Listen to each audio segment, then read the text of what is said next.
Alright, so we got the 374 spoilers, and there's like so much that happens in this chapter. Like, I think this is taking us into like the final sequence of the series, possibly. Or at least the beginning of like the final stretch of chapters. But before I get into it, real quick, let me just go over what happened in the previous chapter. So we saw Spinner and Present Mic going after Kurogiri, and it eventually got to the point of where Spinner was able to put Shigaraki's like burnt Nana hand on his face, and apparently this was enough to activate him, because he stood up and said that I am the protector of Tomura Shigaraki. And that's where the chapter ended. So coming into this one, it begins with a page showing Mike and Kurogiri. Next, we see a weather report broadcast from Washington, D.C., with a reporter saying that a giant cloud has suddenly appeared in Japan. She says that air currents can cause the cloud to reach as far as North America, and that meteorologists attribute its emergence to the encounter of heat waves in various parts of the country. In this moment, we see panels of Shoto, Dabi, and Dever from previous chapters. Just as the butterfly effect says that the flapping of butterfly wings in Brazil can cause a hurricane in Texas, perhaps the glowing baby led to the chaos that is unleashed in paranormal society at this moment. So that's really interesting. They actually mentioned the glowing baby here. I think this might be the first time since the first chapter this is talked about. I'm probably wrong. They probably like mentioned it at least one other time in the series, but this has always made me wonder, since that was like the first case of somebody having a quirk, are we ever going to find out like what quirks really are or where they come from?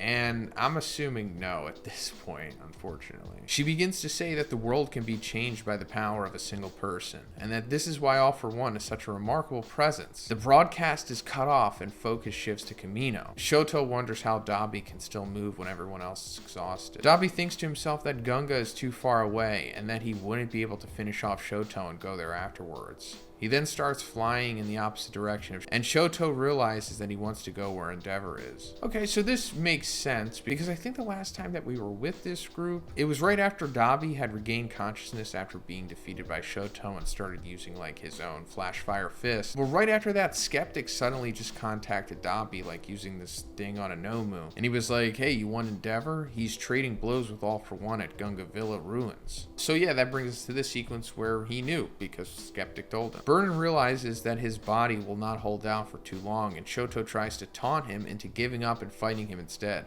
However, at the same moment, Skeptic contacts him and says that there won't be any trip expenses. It's then that a portal opens up in front of him. So yeah, it looks like it happened. At the end of the previous chapter, that was like Kurogiri being the dominant personality, despite us seeing like parts of Shirakumo coming out of him. So it looks like he's going to be teleporting all of the villains to one point, or at least some point, to save Shigaraki, as we're going to come to see later on. But this is what we were expecting to happen for like the longest time, because it kind of like had to happen. Like if Kurogiri didn't successfully like come through and was able to teleport everyone here, the arc would essentially be over at this point. But first, let's talk about the sponsor of this video, Established Titles. So guys, this is by far one of the most interesting and like cool and fun sponsors I've ever done, because you're like literally purchasing land and getting a title as well, because purchasing a title pack gives you at least 1 square foot of dedicated land on a private estate in Edelston, Scotland, and an official certificate with a crest. They also plant a tree with every order and work with global charities, 1 tree planted and trees for the future, to support global reforestation efforts. You can like also officially change your name to Lord or Lady, and you can get it on your credit card, plane tickets. You can even like change it on your dating profile too. It's a project based on a historic Scottish custom where landowners are referred to as lairds or lords and ladies in English. And it makes a great last minute gift. They even have couple packs that come with adjoining plots of land. But also the first 200 people purchasing a title pack using my link will pretty much be next to my plot. So guys, check out the link in the description, because Established Titles is also running a Black Friday sale. Plus, if you use code BIGZ, you get an additional 10% off. So go to establishedtitles.com/BigZ to get your gift now and support the channel. Thanks guys. Cut to UA, and we see manuals saying that the impact of the attacks can affect his water, and asks if Motomo is okay. He says that he is, and that this fight will go down in the future history book, so he needs to play his part and make sure everyone will win. Shigaraki's chest is inflated, and Deku's about to attack him again.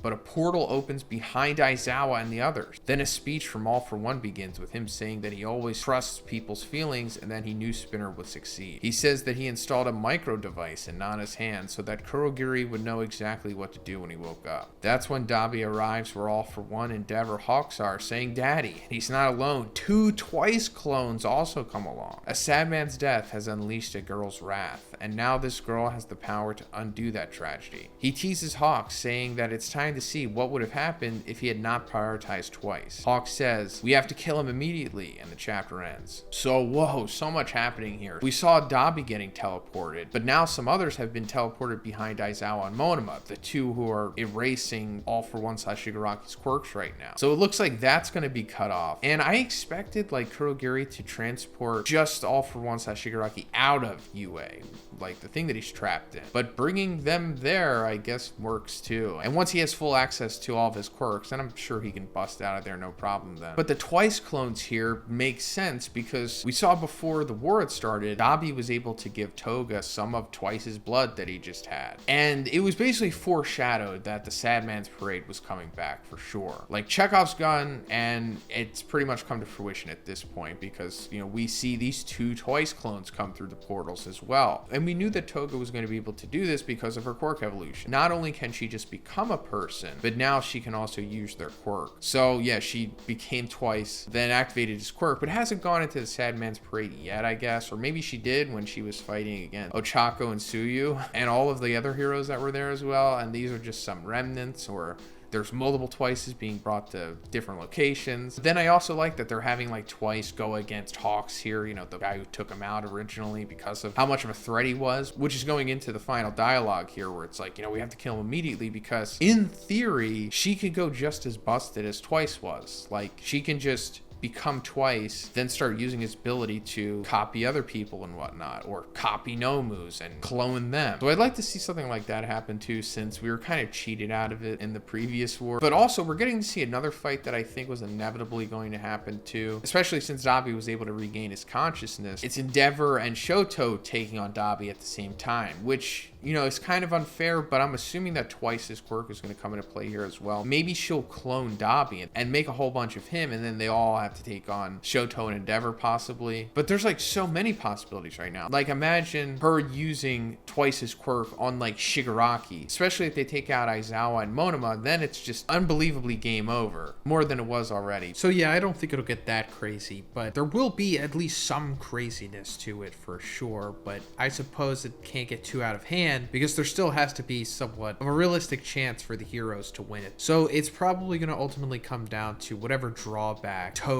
has for using an ability like this to like such an extent. But yeah, that's pretty much it for this one, guys. Let me know what you thought about this chapter in the comments, and if you liked the video, please give it a like and please subscribe if you haven't already. Have a great day, and I'll see you in the next one.